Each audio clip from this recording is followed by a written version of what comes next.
आपण करणार आहेत हरभरा डाळीचे वडे. असे हरभरा डाळ भिजवून मिक्सरमधून वाटून घेतली. तिखट, जिरे, मिरे, मीठ असं आपण घातलं. ते आपण तेलात टाकून घेऊ.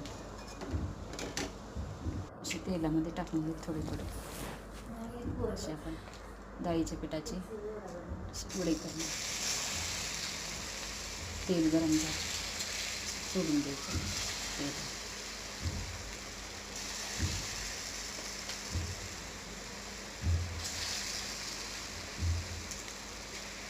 छान लागते असे पण करून बघा.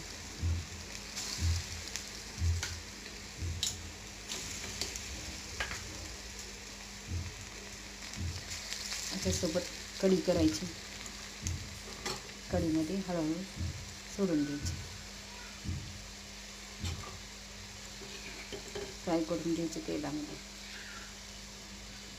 कढी टाकून खायची. त्यात आपली भजी, डाळीच्या पिठाची वडी. तर मी कढी करणार आहे कढ्यासोबत. तर चला आपण कढी करतो.